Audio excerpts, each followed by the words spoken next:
Welcome back, everyone, to this edition of Popcorn Diaries. I'm Joe. And I'm Adriana. If you remember from last episode, we went down a whole list of what we thought were going to be and not be summer blockbusters for this season. And so in this episode, we are going to go through that list and give you our rating on how they made out, whether they were a blockbuster or not. So let's go ahead and get started with the very first one. Adriana, what do we got? So we're going to be rating these with stars, 1 being the lowest star and 5 being the highest rated. So we'll start off with Amazing Spider-Man 2 that started off the season. I went with 3 stars. How about you? I went with 4 stars. Primarily because it's such a powerful franchise and it does so well from a business standpoint. You can't ignore that. I'll give it 4. Story-wise, 2. The only thing I guess I didn't like was Jamie Foxx's Electro character. Just didn't buy it. The dubstep, didn't buy it. So that's why it got 3 stars for me. Agreed. Next one up was Neighbors. You know what? I thought there was a lot of silly fun with this movie. It did fairly well at the box office. I'm going to have to give it 3.5 to 4 on this. Really? I was on the opposite side of the spectrum with this one. I only gave it 2.5 stars. It was just a little bit too over the top for me. Moving on, we had the new addition to the Godzilla franchise, and I actually gave this one 3 stars. It was a little bit slow to build up, but this is characteristic of Japanese movies, but I still really enjoyed the movie. Same here. I'm going to give it 4 stars in this one. Hugely successful out there, from a business standpoint. And you know what? It was a pretty good story, much better than the last Godzilla. So that's definitely why I felt so much better about it. So moving on to Blended. Oh, boy. Let's just move on. 1 star. Really? I am on the opposite on this one as well. I actually gave it 4 stars. Wow. I really loved this movie. It was a nice, clean family fun. So all around, I enjoyed it. I can see your point. Maybe it's because I, saw Godzilla right before that. So, it was hard to make that transition. Moving on, we had X-Men Days of Future Past. This I gave 4 stars to. This was a good story, great build-up, and of course you can't dismiss the action and effects. Agreed. I give it 4 stars also. It was definitely a summer blockbuster. Moving on to Maleficent. Disney in all its glory. I had to go 3.5 to 4 on this one. Again, a very successful picture, but I think it could have been a little bit better. I also gave it a solid 3.5. I think it was a good twist on an old story, but I didn't like that they tried to make Maleficent an misunderstood character. I've always loved her evil side. I wish they would have just kept it plain evil. Yeah, I think they tried to rely on Angelina to carry the movie just a little too much. Yeah. A Million Ways to Die in the West. Why do I like this movie? It's silliness. It's not doing very good at the box office, but I'm sorry. It's going on my list as, got to see this one. It's just because. 4 stars for me. I only went with 2.5. I do like Seth MacFarlane's comedy, but I think that this movie needed direction. It just didn't have a cohesive story. Things were just kind of more of a skit comedy. Overall, if you want to laugh, definitely go see this. But if you're looking for a story, it's going to be a little convoluted. Agreed. Then we had Edge of Tomorrow, which was a new installment for Tom Cruise. I actually gave this 4 stars. So it was a great, surprising movie, loads of action. But it actually had a lot of comedy with it. So it was not your typical Tom Cruise role. Nice to see that. Yeah, great movie. Agreed. 4 to 5 stars on this one. Nothing bad about it. Definitely a blockbuster for this season. The Fault in Our Stars. I don't know. You got to be in the mood for a sappy, feel-good movie. And if you are, you're going to like this. Yeah. I mean, this is the type of movie that, you're definitely going to go there with your Kleenex. If that's the type of movie you're going for, then I gave it 4 stars. But if you're going for a blockbuster, this is not it. After that, we had 22 Jump Street. Oh, I love this movie. I gave it 4 stars. Lots of humor, lots of action. And if you like this franchise, definitely stick around for the credits. With the job that they did with this was amazing. Yeah, great comedy in this one. I enjoyed this one very much too. And again, this one was very successful. So I think we have to call this one pretty much a blockbuster, seeing that they made it for about $0.05. Yeah. And that, so it made big money. Next up, we have How to Train Your Dragon #2. The animation in this thing is just out of this world. Gorgeous, gorgeous, gorgeous, gorgeous. Story's good. How can you not love this? I'm sorry, I'm pulling it all out in this one. 5 stars all day long in this. I actually gave it 4.5 stars. This was a sequel that I was definitely looking forward to, and I was not disappointed, so great job on that. After that, we had Think Like a Man 2, and I only gave this 2 stars. It was not bad, but it was not great at all. So I could have waited for Netflix. There was nothing in this movie that really did it for me. I gave it 1 star. Let's move on. Next one up was Jersey Boys, directed by Clint Eastwood. You know, this one's not doing very good out there, but I was okay with it. If you like that time period piece with that kind of music, I think this is worth seeing. I'm going to give it 3 stars. I actually gave this 4 stars as well. This was another hit for Clint Eastwood as a director.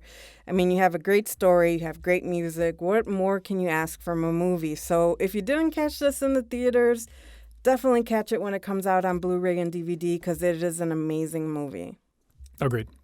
Coming up after that was the moneymaker for the summer, which was Transformers: Age of Extinction. This was the big-time moneymaker that we had in the summer. And unfortunately, I only gave it 2.5 stars. The real story to me was how they made this much money. Agreed. Blockbuster all day long, raking in over $1 billion worldwide, which is just amazing. But, man, it's this thing just is over the top. It is just, a special effects showdown. And granted, I love special effect movies. I really do. But you've got to have content to back it up. Yeah, and there's this one's pretty shallow. It is. And so moving on to Earth to Echo, a sleeper movie that you may or may not even heard of.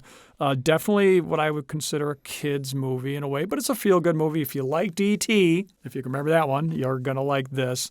For me, not too much there. I'm going to give it a couple stars.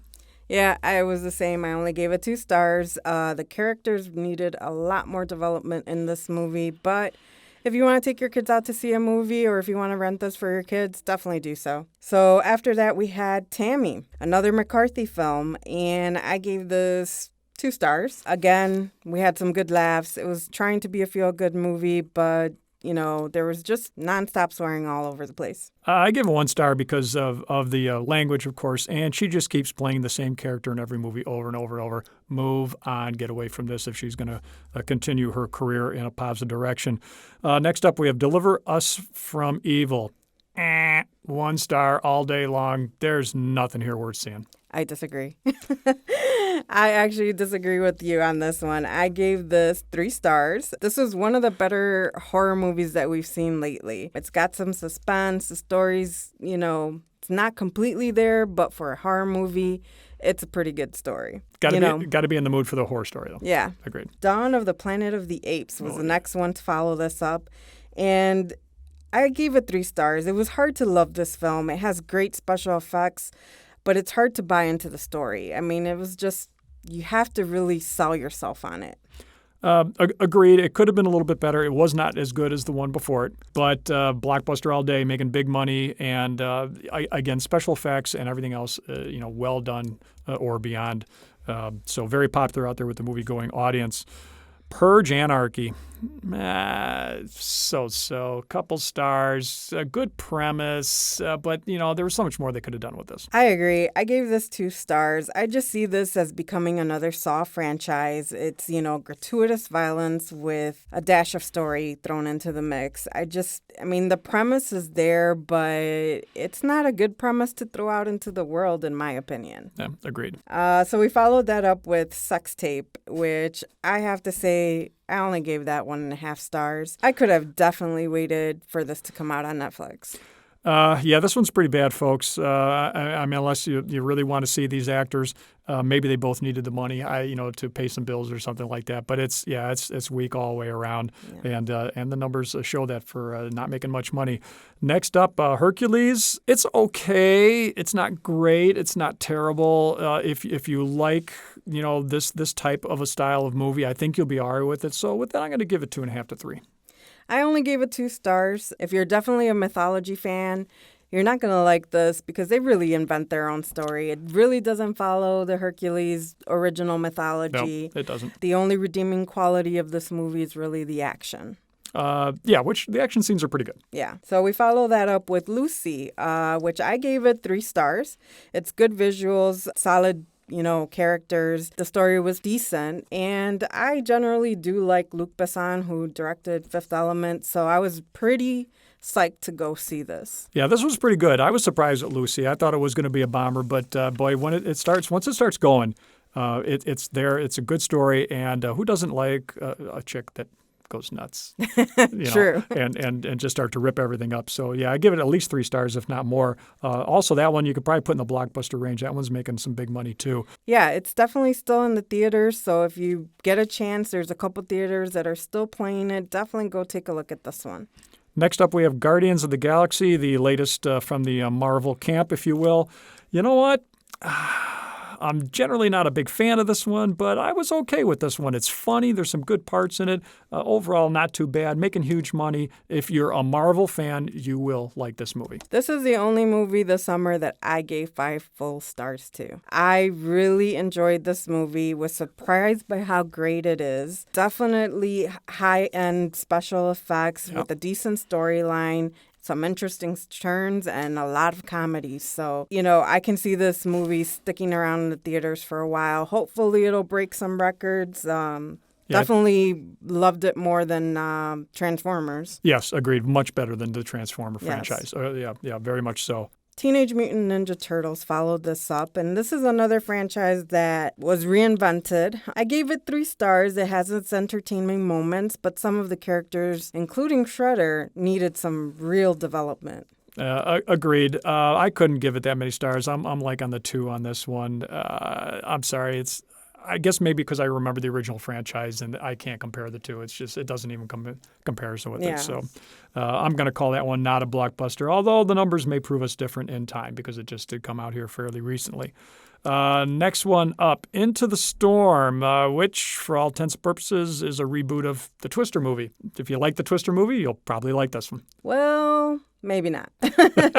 I only gave this 2 stars. I mean, if you're going for the visuals, you're going to be impressed. The visuals are amazing. Yes, they are. But if you're looking for some story in there, it's chocked full of holes. Yeah. So I had a really hard time believing what the story was trying to sell me. Yeah. Let's Be Cops. This I gave 2.5 stars to. Some decent laughs out of this, but it's a decent comedy. Oh, that's about 3 more stars than I would have given it. I'm sorry, I didn't buy into this one at all. It's just plain bad. Moving on, Expendables 3. All right, I don't care what everybody says, and I don't care if this thing doesn't make any money or not. They got anybody and everybody in this thing. You have to go see this just because of the star quality. I have to disagree.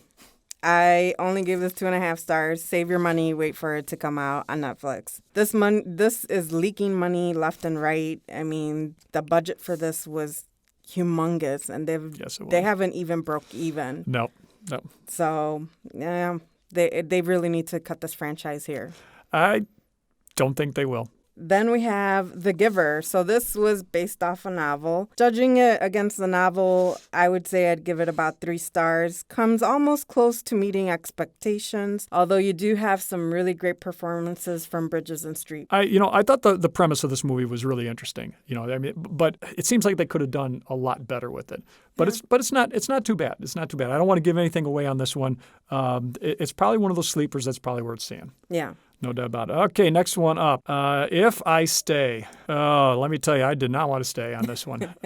Just lame. This is definitely another movie that you want to bring your tissue box to. If you love these types of dramas, you're going to love this movie. Unfortunately, I'm not one of those that loves these types of movies, so I only gave it 2 stars. But I know for a fact that it's widely liked. Yeah, it actually is. It is fairly popular, even though it was very low budget, and it's probably making a buck or 2. All right, so our final installation of the summer has been Sin City: A Dame to Kill. Both of us were eagerly anticipating and waiting the sequel, and I gotta say, I gave it 4 stars. I was glad that they came out with the sequel. There is just something bizarrely entertaining about the mix of elements in these films. So it was worth the wait. I was really happy with what they did. Agreed. I was a huge fan of the first movie. And as you said, anticipated this one like crazy coming out. I hope it does reach blockbuster status. It's got all the elements of the first. If you like the first movie, you will like this movie. So I do recommend seeing it. So, Joe, what was your personal favorite for this summer? Well, there's so many good ones here. I'm going to say Godzilla, definitely worth seeing. I still have to say a little bit for A Million Ways to Die in the West just because of the silliness, and I kind of like that kind of movie. But if I had to pick it, Tom Cruise, Edge of Tomorrow. Really? Yep. My personal favorite this summer was no contest, Guardians of the Galaxy. I really cannot wait to see what they're going to do with the second one. How about your personal worst for the summer? Personal worst, it's got to be the Let's Be Cops movie. Yeah, it was just so bad. See, I could still handle that. The one that I got to say was my personal worst this summer was Into the Storm. So that's going to wrap it up for us for this summer blockbuster edition. On the next episode of Popcorn Diaries, we're going to be talking about movies so bad you can't help but watch and your guilty pleasures. So stick around for that. So thank you for joining us for this episode of Popcorn Diaries. I'm Adriana. And I'm Joe. And we'll see you next time.